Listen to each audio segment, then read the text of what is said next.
Pot-bouille, partie 7, chapitre 7. Depuis 15 jours, pour amener l'oncle Bachelard à doter Berthe, les Josserand l'invitaient presque chaque soir, malgré sa malpropreté.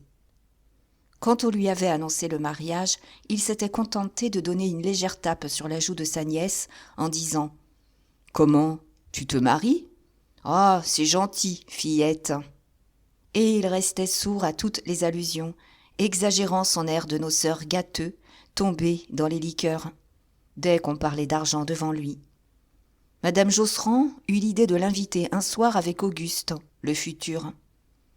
Peut-être la vue du jeune homme le déciderait-elle. Le moyen était héroïque, car la famille n'aimait pas montrer l'oncle, redoutant toujours de se faire du tort dans l'esprit des gens. D'ailleurs, il s'était assez bien conduit. Son gilet seul avait une grande tache de sirop, attrapée sans doute au café.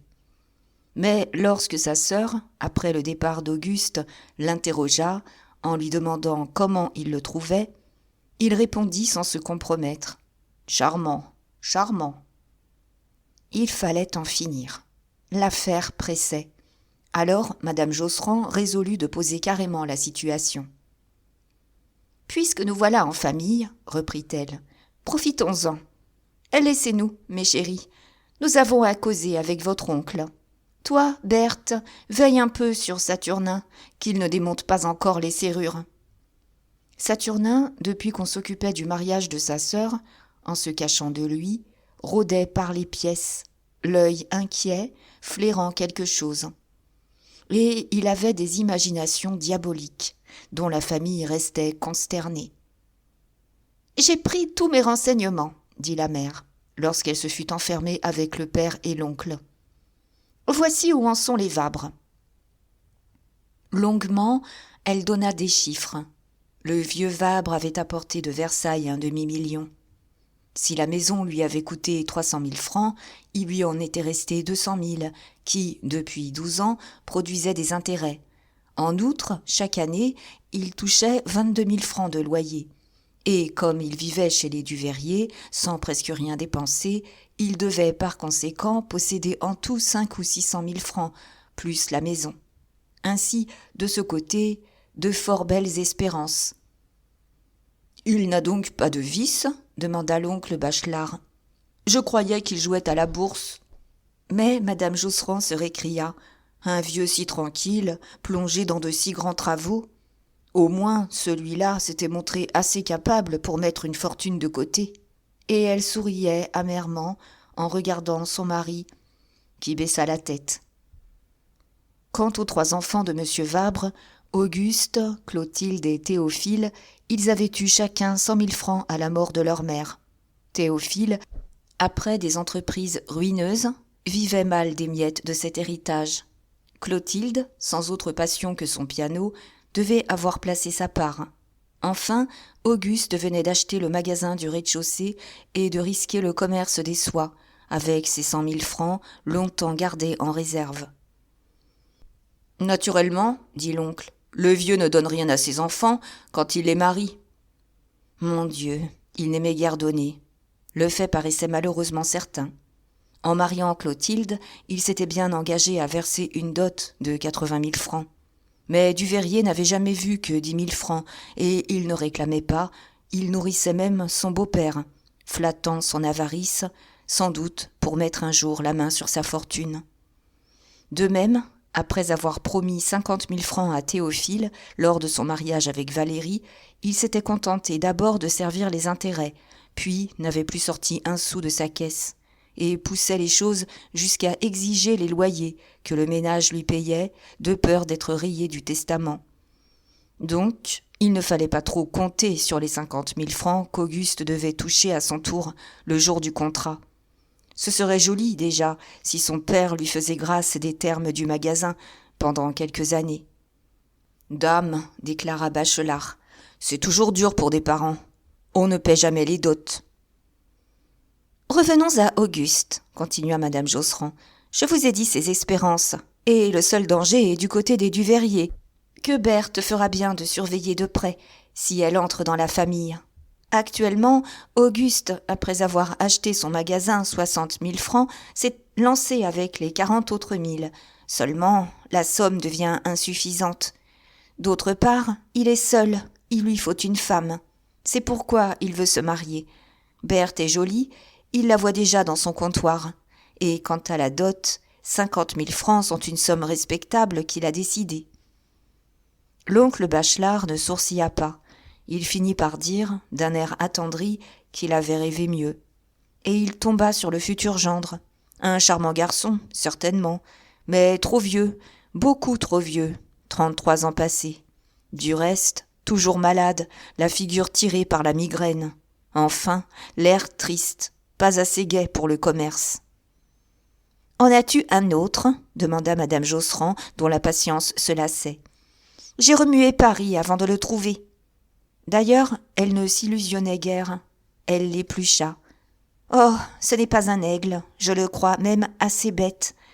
Puis, je me méfie de ces hommes qui n'ont jamais eu de jeunesse et qui ne risquent pas une enjambée dans l'existence sans y réfléchir quelques années. Celui-là, au sortir du collège, où ses maux de tête l'ont empêché d'achever ses études, est resté 15 ans petit employé de commerce, avant d'oser toucher à ses 100 000 francs, dont son père, paraît-il, lui filoutait les intérêts. Non, non, il n'est pas fort. » Jusque-là, M. Josserand avait gardé le silence. Il se risqua. « Mais alors, ma bonne, pourquoi s'entêter à ce mariage, si le jeune homme n'a pas de santé ?» « Oh, pas de santé, interrompit Bachelard. Ce n'est pas encore ça qui empêcherait. Berthe ne serait plus en peine ensuite pour se remarier. » « Enfin, s'il est incapable, reprit le père, s'il doit rendre notre fille malheureuse. »« Malheureuse » cria madame Josserand. « Dites tout de suite que je jette mon enfant à la tête du premier venu. On est en famille, on le discute. Il est ceci, il est cela. Pas jeune, pas beau, pas intelligent. Nous causons, n'est-ce pas? C'est naturel. Seulement, il est très bien. Jamais nous ne trouverons mieux. Et voulez-vous que je le dise? C'est un parti inespéré pour Berthe. Moi, j'allais donner ma langue au chien, parole d'honneur. » Elle s'était levée. Monsieur Josserand, réduit au silence, recula sa chaise. « J'ai une seule peur, » continua-t-elle en se plantant résolument devant son frère. « C'est qu'il ne veuille plus, si on ne lui compte pas la dot, le jour du contrat. Ça s'explique, il a besoin d'argent, ce garçon. » Mais, à ce moment, un souffle ardent, qu'elle entendit derrière elle, la fit se tourner. Saturnin était là, la tête passée dans l'entrebâillement de la porte, écoutant avec des yeux de loup. Et ce fut toute une panique, car il avait volé une broche à la cuisine pour embrocher les oies, disait-il. L'oncle Bachelard, très inquiet du tour que prenait la conversation, profita de l'alerte. « Ne vous dérangez pas !» cria-t-il de l'antichambre. « Je m'en vais, j'ai un rendez-vous à minuit avec un de mes clients qui vient exprès du Brésil. » Quand on fut parvenu à coucher Saturnin, madame Josserand, exaspérée, déclara qu'il était impossible de le garder davantage. Il finirait par faire un malheur si on ne l'enfermait pas dans une maison de fous. Ce n'était plus une vie de toujours le cacher. Jamais ses sœurs ne se marieraient tant qu'il serait là à dégoûter et à effrayer le monde. « Attendons encore, » murmura M. Josserand, dont le cœur saignait à l'idée de cette séparation. « Non, non, » déclara la mère, « je n'ai pas envie qu'il m'embroche à la fin. Je tenais mon frère, j'allais le mettre au pied du mur. N'importe, nous irons demain avec Berthe le relancer chez lui, et nous verrons s'il aura le toupet d'échapper à ses promesses. D'ailleurs, Berthe doit une visite à son parrain. C'est convenable. » Le lendemain, tous trois, la mère, le père et la fille, se rendirent officiellement au magasin de l'oncle, qui occupait le sous-sol et le rez-de-chaussée d'une vaste maison de la rue d'Enghien. Des camions embarrassaient la porte. Dans la cour vitrée, une équipe d'emballeurs clouait des caisses. Et, par des baies ouvertes, on apercevait des coins de marchandises, des légumes secs et des coupons de soie, de la papeterie et des suifs, tout l'encombrement des 1000 commissions données par les clients et des achats risqués à l'avance au moment de baisse. Bachelard était là, avec son grand nez rouge, l'œil encore allumé d'une ivresse de la veille, mais l'intelligence nette, retrouvant son flair et sa chance, dès qu'il retombait devant ses livres. « Tiens, c'est vous, dit-il, très ennuyé. Et il les reçut dans un petit cabinet d'où il surveillait ses hommes par un vitrage. « Je t'ai amené Berthe, expliqua madame Josserand. Elle sait ce qu'elle te doit. » Puis, lorsque la jeune fille, après avoir embrassé son oncle, fut retournée dans la cour s'intéresser aux marchandises, sur un coup d'œil de sa mère, celle-ci aborda résolument la question. « Écoute, Narcisse, voici où nous en sommes. Comptant sur ton bon cœur et sur tes promesses, je me suis engagée à donner une dot de 50 000 francs. Si je ne la donne pas, le mariage est rompu. Ce serait une honte au point où en sont les choses. Tu ne peux pas nous laisser dans un embarras pareil. » Mais les yeux de Bachelard s'étaient troublés, et il bégaya, très ivre. « Hein, quoi ? Tu as promis ? Faut pas promettre ? Mauvais de promettre. » Il pleura misère. Ainsi, il avait acheté des crins, tout un solde, s'imaginant que les crins hausseraient. Pas du tout, les crins baissaient. Il était obligé de les expédier à perte. Et il se précipita, ouvrit des registres, voulut absolument montrer des factures. C'était la ruine. « Allons donc, » finit par dire M. Josserand impatienté. « Je connais vos affaires, vous gagnez gros comme vous, et vous rouleriez sur l'or si vous ne le jetiez pas par les fenêtres. Moi, je ne vous demande rien. C'est Éléonore qui a voulu faire cette démarche. Mais permettez-moi de vous dire, Bachelard, que vous vous êtes fichu de nous. Depuis 15 ans, chaque samedi, lorsque je viens jeter un coup d'œil sur vos livres, vous êtes toujours à me promettre... » L'oncle l'interrompait, se frappait violemment la poitrine. « Moi ? Promettre ? Pas possible. Non, non, laissez-moi faire, vous verrez. Je n'aime pas qu'on demande, ça me vexe, ça me rend malade. Vous verrez, un jour. » Madame Josserand elle-même n'en put tirer rien de plus. Il leur serrait les mains, essuyait une larme, parlait de son âme, de son amour de la famille, en les suppliant de ne pas le tourmenter davantage, en jurant devant Dieu qu'il ne s'en repentirait pas. Il savait son devoir, il le ferait jusqu'au bout. Berthe, plus tard, connaîtrait le cœur de son oncle. « Et l'assurance totale, dit-il de sa voix naturelle, les 50 000 francs que vous aviez mis sur la tête de la petite. » Madame Josserand haussa les épaules. « Depuis 14 ans, c'est enterré. On t'a répété 20 fois que, dès la 4e prime, nous n'avons pu donner les 2 000 francs. »« Ça ne fait rien, murmura-t-il en clignant de l'œil. On parle de cette assurance à la famille, et on prend du temps pour payer la dot. Jamais on ne paie une dot. » Révolté, M. Josserand se leva. « Comment ? Voilà tout ce que vous trouvez à nous dire ?» Mais l'oncle se méprenait, insistait sur l'usage. « Jamais, entendez-vous. On donne un acompte, on serre la rente. Voyez M. Vabre lui-même. Est-ce que le père Bachelard vous a payé la dot d'Éléonore ? Non, n'est-ce pas ? On garde son argent, parbleu. »« Enfin, c'est une saleté que vous me conseillez, » cria M. Josserand. « Je mentirais ? Je ferais un faux en produisant la police de cette assurance. » Madame Josserand l'arrêta. L'idée suggérée par son frère l'avait rendue grave. Elle s'étonnait de ne pas y avoir songé. « Mon Dieu, comme tu prends feu, mon ami. Narcisse ne te dit pas de faire un faux. »« Bien sûr, » murmura l'oncle. « Pas besoin de montrer les papiers. »« Il s'agit simplement de gagner du temps, » continua-t-elle. « Promets la dot, nous la donnerons toujours plus tard. » Alors, la conscience du brave homme éclata. Non, il refusait, il ne voulait pas se risquer une fois encore sur de pareilles pentes.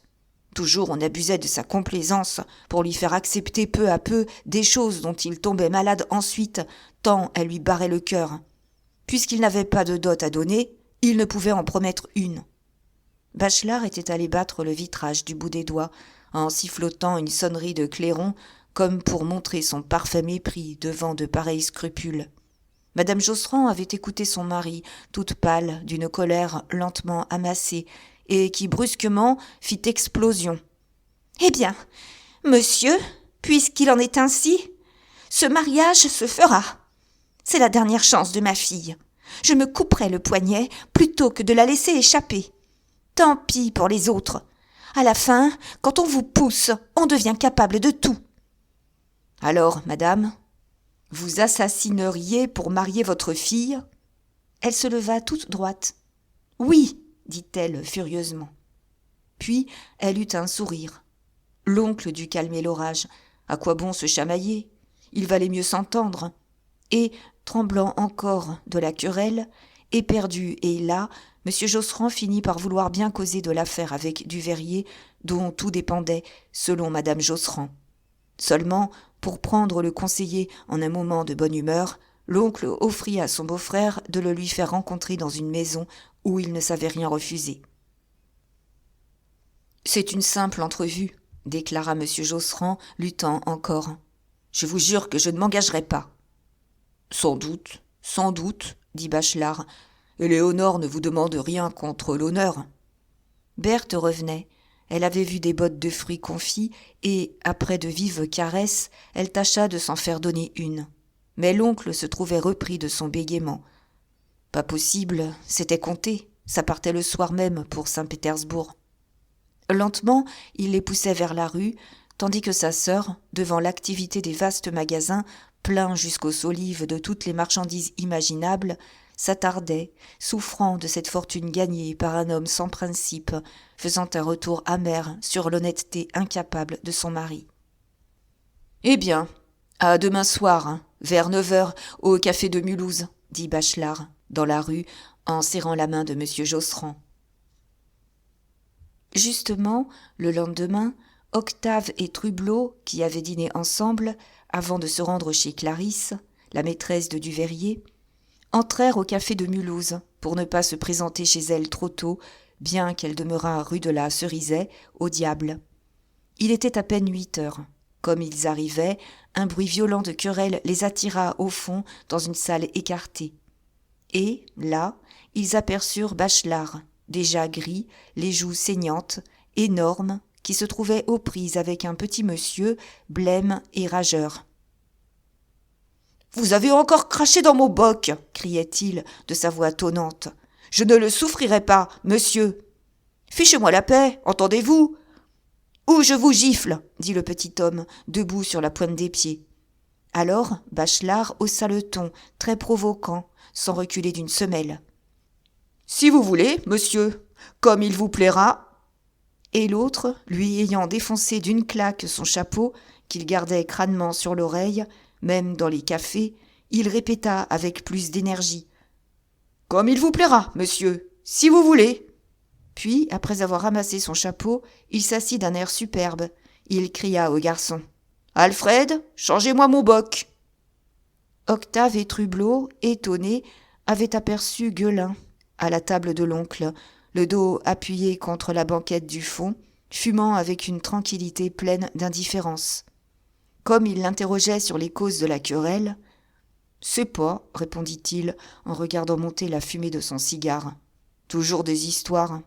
Oh, une bravoure à être claquée. Ne recule jamais. » Bachelard serra la main au nouveau venu. Il adorait la jeunesse.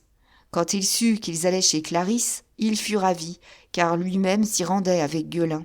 Seulement, il fallait attendre son beau-frère Josserand, auquel il avait donné rendez-vous.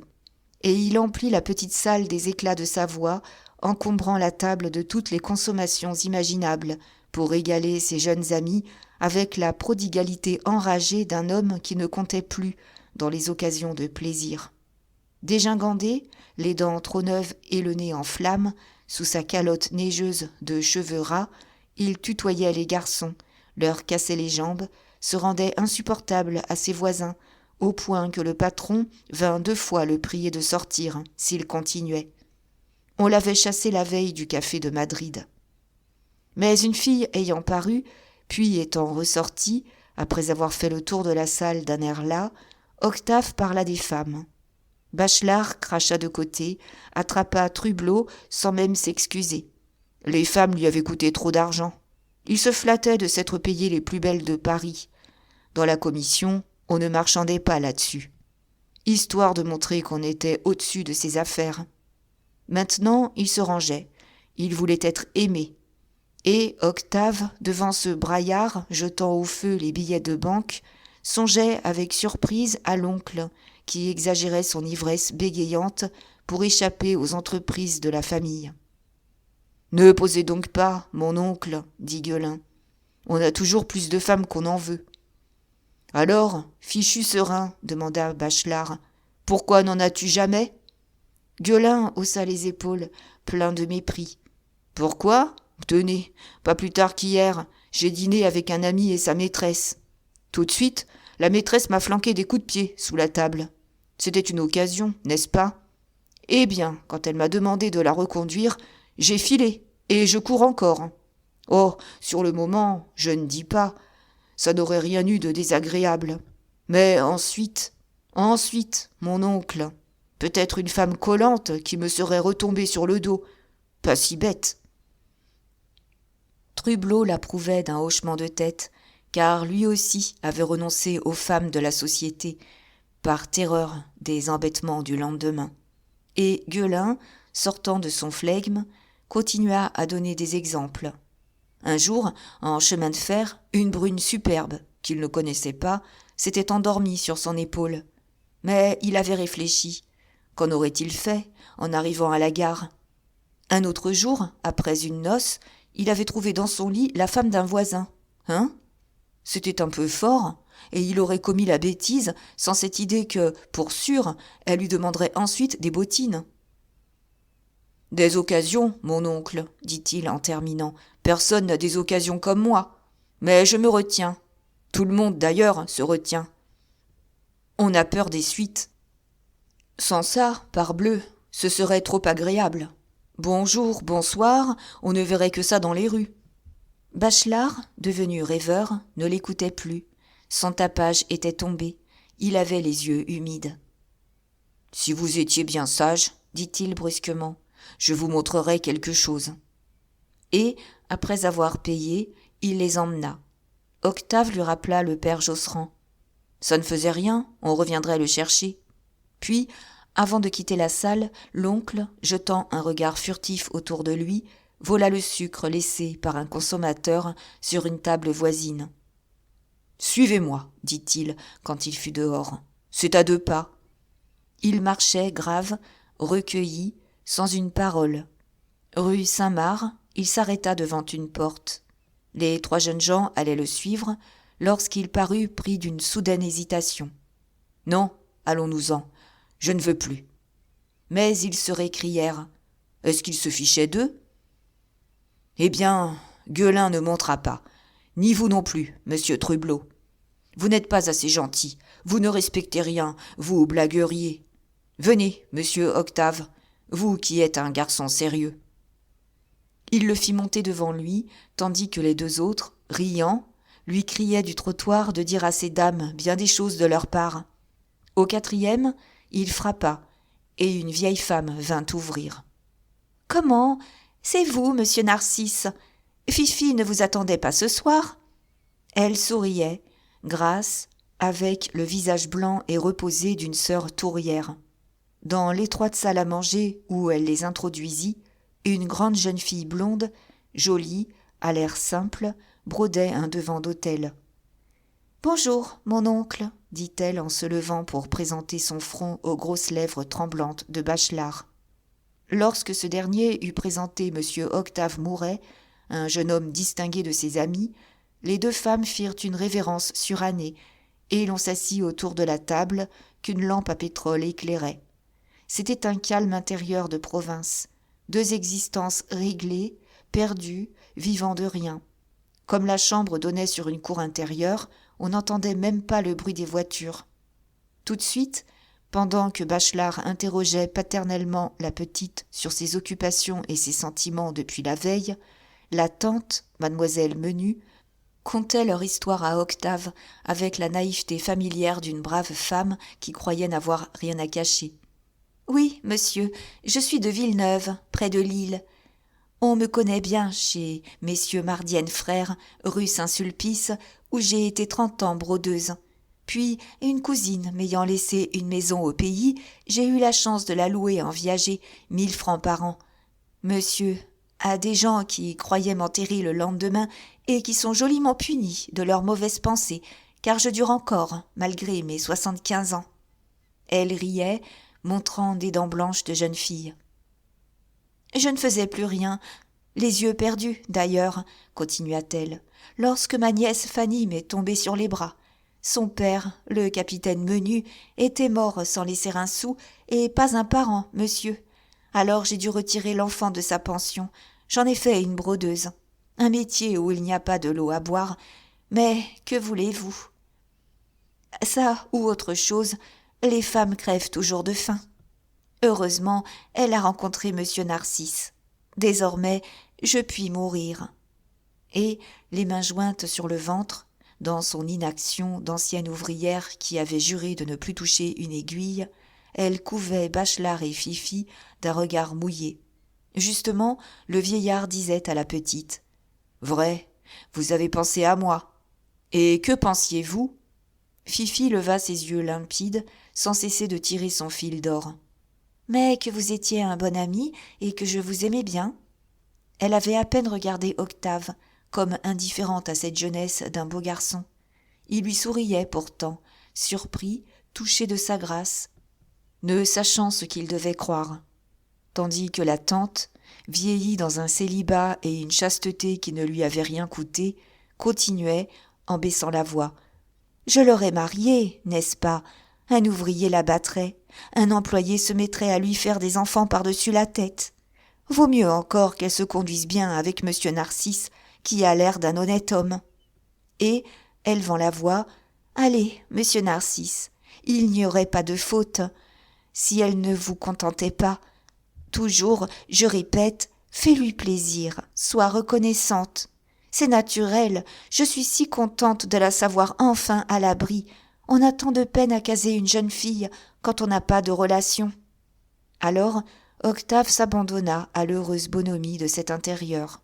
Dans l'air mort de la pièce flottait une odeur de fruitier. L'aiguille de Fifi, piquant la soie, mettait seule un petit bruit régulier, comme le tic-tac d'un coucou qui aurait réglé l'embourgeoisement des amours de l'oncle. D'ailleurs, la vieille demoiselle était la probité même. Elle vivait sur ses 1000 francs de rente. Jamais elle ne touchait à l'argent de Fifi, qui le dépensait à son gré. Ses scrupules cédaient uniquement devant du vin blanc et des marrons que sa nièce lui payait parfois, quand elle vidait la tirelire où elle amassait des pièces de 4 sous, données comme des médailles par son bon ami. « Mon petit poulet, » déclara enfin Bachelard en se levant, « nous avons des affaires. À demain, soyez toujours bien sage. » Il lui mit un baiser sur le front. Puis, après l'avoir contemplé avec émotion, il dit à Octave : « Vous pouvez l'embrasser aussi, c'est une enfant. » Le jeune homme posa les lèvres sur sa peau fraîche. Elle souriait, elle était très modeste. Enfin, ça se passait en famille. Jamais il n'avait vu des personnes si raisonnables. L'oncle s'en allait lorsqu'il rentra en criant « J'oubliais, j'ai un petit cadeau. » Et, vidant sa poche, il donna à Fifi le sucre qu'il venait de voler au café. Elle témoigna une vive reconnaissance. Elle en croqua un morceau, toute rouge de plaisir. Puis, enhardie, « Vous n'avez pas des pièces de 4 sous, par hasard ?»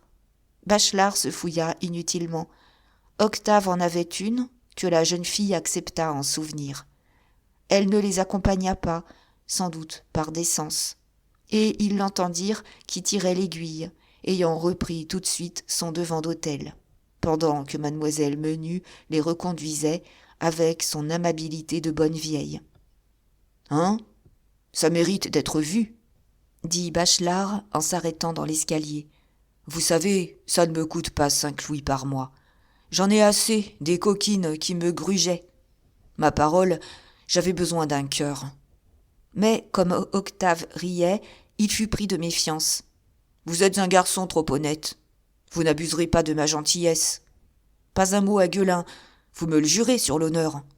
J'attends qu'il en soit digne pour la lui montrer. Un ange, mon cher. On a beau dire, c'est bon, la vertu, ça rafraîchit. Moi, j'ai toujours été pour l'idéal. » Sa voix de vieil ivrogne tremblait, des larmes gonflaient ses paupières lourdes. En bas, Trublot plaisanta, affecta de prendre le numéro de la maison, tandis que Gueulin haussait les épaules en demandant à Octave, étonné, comment il avait trouvé la petite. L'oncle, quand une noce l'attendrissait, ne pouvait se tenir de mener les gens chez ces dames, partagé entre la vanité de montrer son trésor et la crainte de se le faire voler. Puis, le lendemain, il oubliait, il retournait rue Saint-Marc avec des airs de mystère. « Tout le monde connaît Fifi », dit Gueulin tranquillement. Cependant, Bachelard cherchait une voiture. Lorsqu'Octave s'écria « Et monsieur Josserand qui est au café ?» Les autres n'y songeaient plus. Monsieur Josserand, très contrarié de perdre sa soirée, s'impatientait sur la porte, car il ne prenait jamais rien dehors. Enfin, on partit pour la rue de la Cerisaie. Mais il fallut 2 voitures, le commissionnaire et le caissier dans l'une, les 3 jeunes gens dans l'autre. Gueulin, la voix couverte par les bruits de ferraille du vieux fiacre, parla d'abord de la compagnie d'assurance où il était employé. Les assurances, la bourse, tout ça se valait comme embêtement, affirmait Trublot.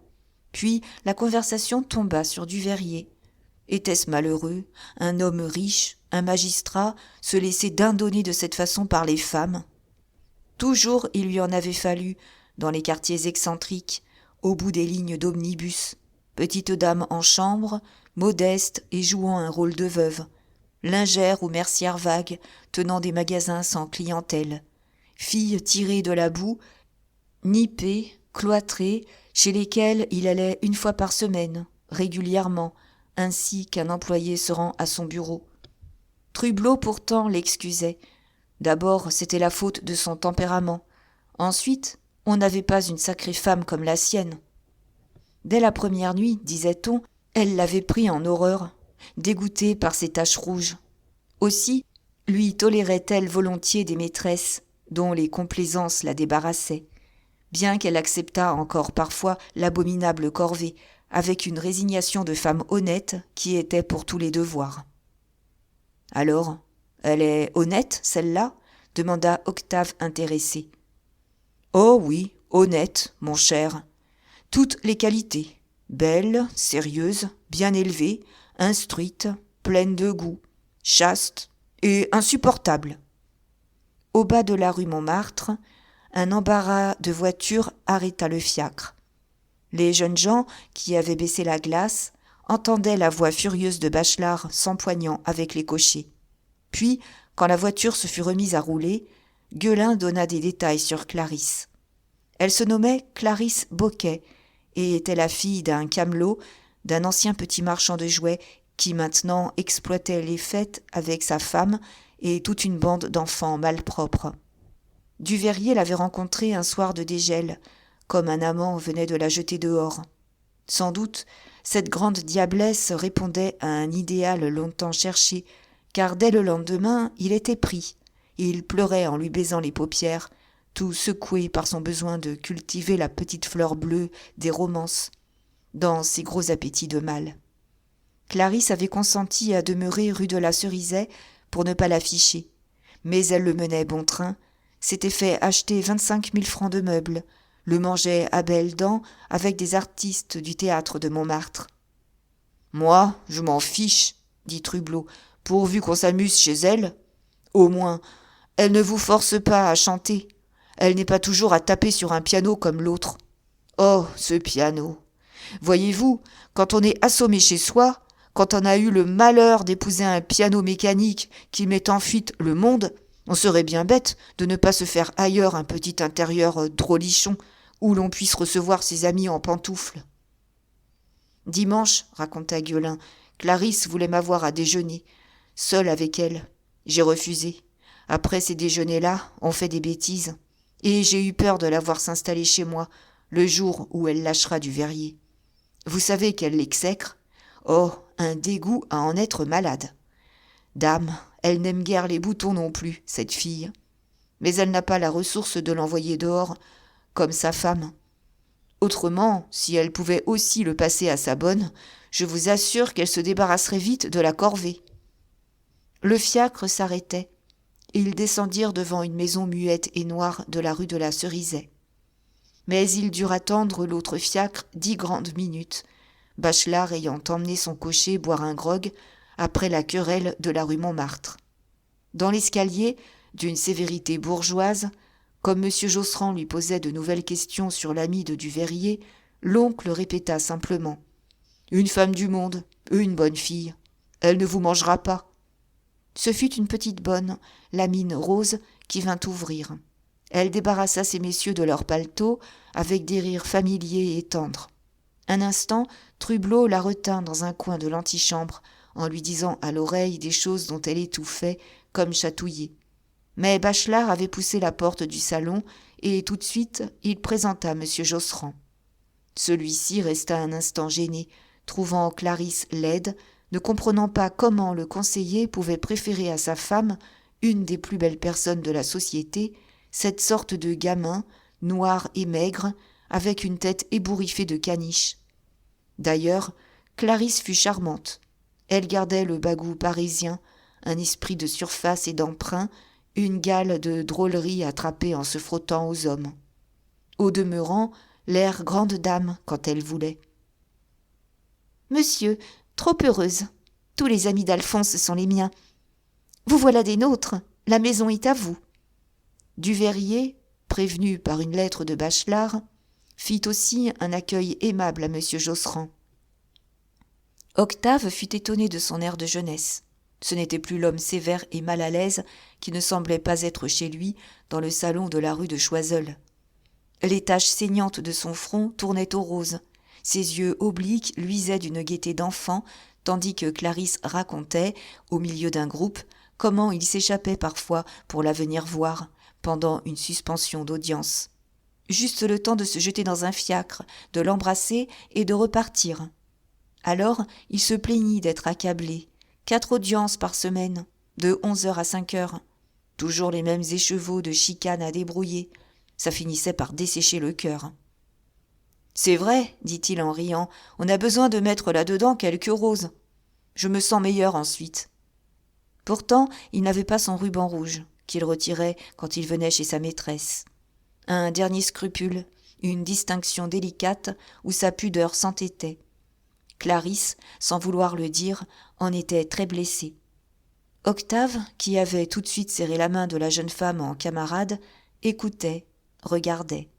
Le salon, avec son tapis à grandes fleurs, son meuble et ses tentures de satin grenat, ressemblait beaucoup au salon de la rue de Choiseul. Et, comme pour compléter cette ressemblance, plusieurs des amis du conseiller, qu'il avait vus là-bas, le soir du concert, se retrouvaient ici, formant les mêmes groupes. Mais on fumait, on parlait haut, toute une gaieté volait dans la clarté vive des bougies. 2 messieurs, allongés l'un près de l'autre, occupaient la largeur d'un divan. Un autre, à califourchon sur une chaise, chauffait son dos devant la cheminée. C'était une aimable aisance, une liberté qui, du reste, n'allait pas plus loin. Jamais Clarisse ne recevait de femme. Par propreté, disait-elle. Quand ses familiers se plaignaient que son salon manquât de dames, elle répondait en riant « Eh bien, et moi, est-ce que je ne suffis pas ?» Elle avait arrangé pour Alphonse un intérieur décent, au fond très bourgeoise, ayant la passion du comme il faut, sous les continuelles culbutes de sa vie. Lorsqu'elle recevait, elle ne voulait plus être tutoyée. Ensuite, le monde parti, les portes closes, tous les amis d'Alphonse y passaient, sans compter les siens, des acteurs rasés, des peintres à forte barbe. C'était une habitude ancienne, le besoin de se refaire un peu, derrière les talons de l'homme qui payait. De tout son salon, 2 seulement n'avaient pas voulu. Gueulin, tourmenté par la peur des suites, et Trublot, dont les affections étaient ailleurs. Justement, la petite bonne promenait des verres de punch, de son air agréable. Octave en prit un, et, se penchant à l'oreille de son ami, « La bonne est mieux que la maîtresse. »« Parbleu, toujours, » dit Trublot avec un haussement d'épaules plein d'une conviction dédaigneuse. Clarisse vint causer un instant. Elle se multipliait, allait des uns aux autres, jetait un mot, un rire, un geste. Comme chaque nouvel arrivant allumait un cigare, le salon fut bientôt plein de fumée. « Oh, les vilains hommes !» cria-t-elle gentiment en allant ouvrir une fenêtre. Sans attendre, Bachelard installa M. Josserand dans l'embrasure de cette fenêtre. « Pour respirer, disait-il. » Puis, à l'aide d'une manœuvre habile, il y amena Duveyrier. Et, vivement, il entama l'affaire. Les deux familles s'unissaient donc par un lien étroit. Il en était très honoré. Ensuite, il demanda le jour de la signature du contrat, ce qui lui servit de transition. « Nous comptions vous rendre visite demain, Josserand et moi, pour tout régler, car nous n'ignorons pas que M. Auguste ne fait rien sans vous. C'est au sujet du paiement de la dot. Et, ma foi, puisque nous sommes bien ici... » M. Josserand, repris d'angoisse, regardait l'enfoncement sombre de la rue de la Cerisaie, au trottoir désert, aux façades mortes. Il regrettait d'être venu. On allait encore profiter de sa faiblesse pour l'engager dans quelque sale histoire dont il souffrirait. Une révolte lui fit interrompre son beau-frère. Plus tard, ce n'est pas l'endroit, vraiment. « Mais pourquoi donc ?» s'écria Duveyrier, très gracieux. « Nous sommes ici mieux que partout ailleurs. Vous disiez, monsieur... » « Nous donnons 50 000 francs à Berthe, continua l'oncle. Seulement, ces 50 000 francs sont représentés par une assurance dotale à échéance de 20 années, que Josserand a mise sur la tête de sa fille, lorsque celle-ci avait 4 ans. Elle ne doit donc toucher la somme que dans 3 ans. « Permettez » interrompit encore le caissier effaré. « Non, laissez-moi finir. Monsieur Duveyrier comprend parfaitement. Nous ne voulons pas que le jeune ménage attende pendant 3 années un argent dont il peut avoir besoin tout de suite, et nous nous engageons à payer la dot par échéance de 10 000 francs, de 6 mois en 6 mois, quitte à nous rembourser plus tard, en touchant le capital assuré. » Il y eut un silence. M. Josserand, glacé, étranglé, regardait de nouveau la rue noire. Le conseiller sembla réfléchir un instant. Peut-être flairait-il l'affaire, ravi de laisser duper ses vabres qu'il exécrait dans sa femme. « Tout cela me paraît très raisonnable, dit-il enfin. C'est à nous de vous remercier. Il est rare qu'une dot se paye intégralement. »« Jamais, monsieur, affirma l'oncle avec énergie. Ça ne se fait pas. » Et les 3 hommes se serrèrent la main en se donnant rendez-vous chez le notaire pour le jeudi. Quand M. Josserand reparut aux lumières, il était si pâle qu'on lui demanda s'il se trouvait indisposé. Il ne se sentait pas très bien, en effet, et il se retira sans vouloir attendre son beau-frère, qui venait de passer dans la salle à manger où le thé classique était remplacé par du champagne. Cependant, Gueulin, étendu sur un canapé près de la fenêtre, murmurait « Cette canaille d'oncle !» Il avait surpris une phrase sur l'assurance, et il ricanait en confiant la vérité à Octave et à Trublot. Ça s'était fait dans sa compagnie. Pas un liard à toucher. On roulait le vabre. Puis, comme les 2 autres s'égayaient de cette bonne farce, les mains sur le ventre, il ajouta avec une violence comique. « J'ai besoin de 100 francs. Si l'oncle ne me donne pas 100 francs, je vends la mèche. » Les voix montaient. Le champagne compromettait l'arrangement de décence établi par Clarisse. Dans son salon, les fins de soirée étaient toujours un peu vives. Elle-même s'oubliait parfois. Trublot la montra à Octave derrière une porte, pendue au cou d'un gaillard à encolure de paysan, un tailleur de pierre débarqué du Midi et dont sa ville natale était en train de faire un artiste.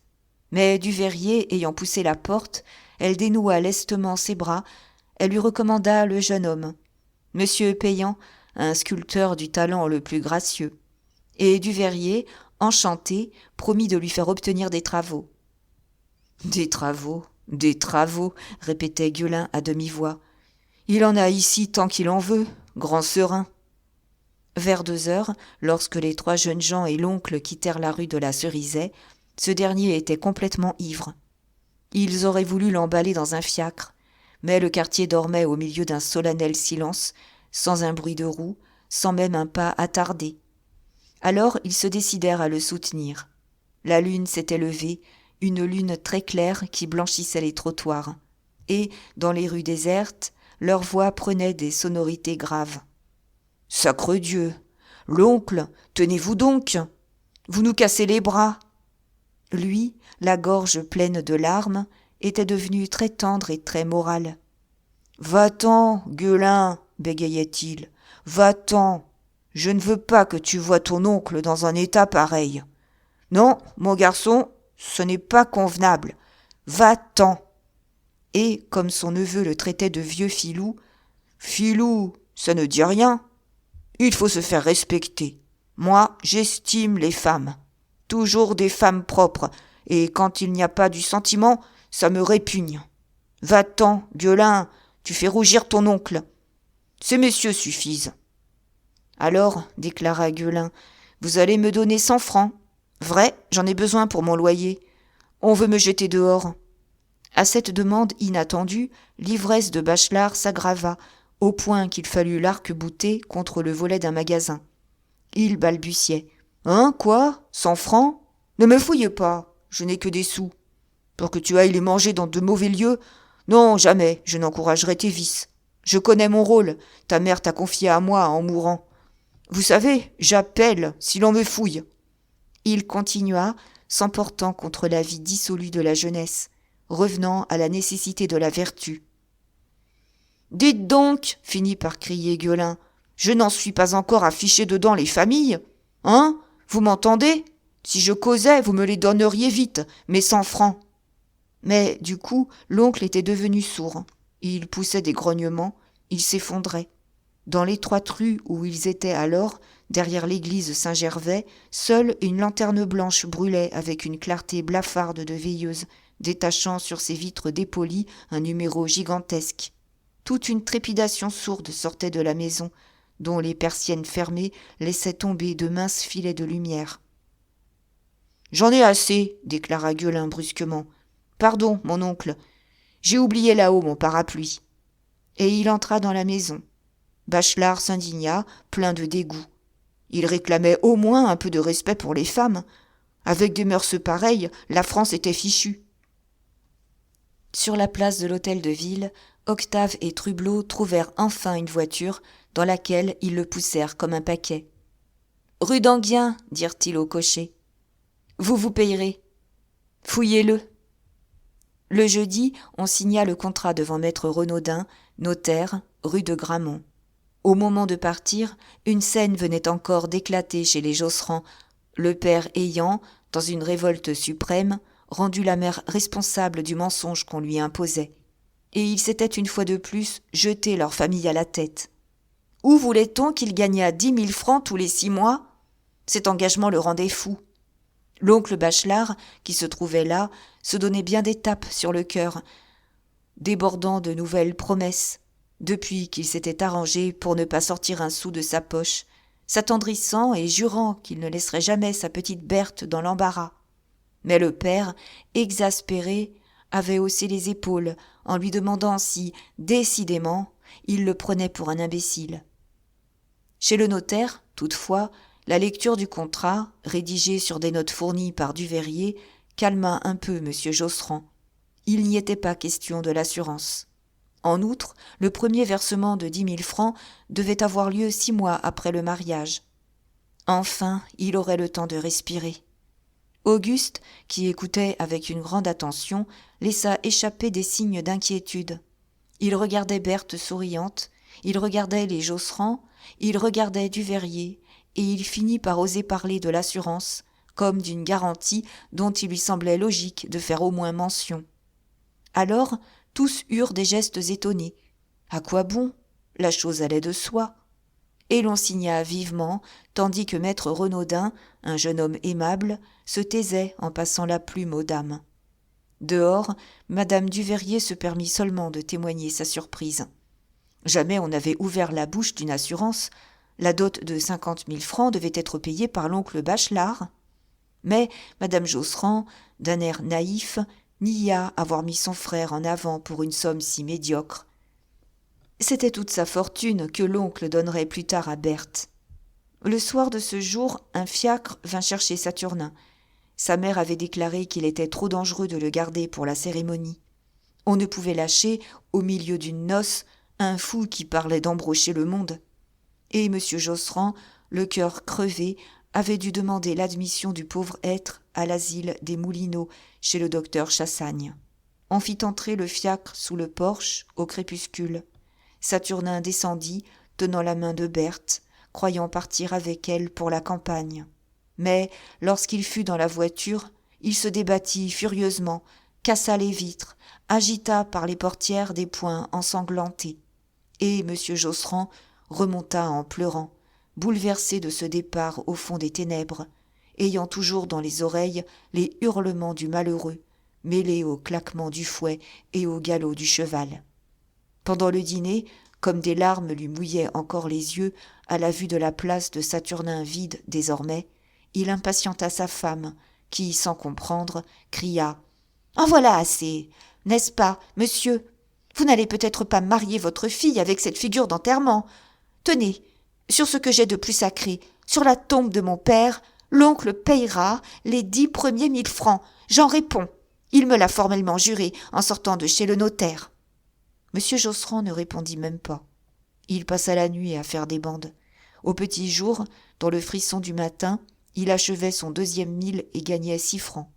Plusieurs fois, il avait levé la tête comme d'habitude pour écouter si Saturnin ne remuait point à côté. Puis la pensée de Berthe lui donnait une nouvelle fièvre de travail.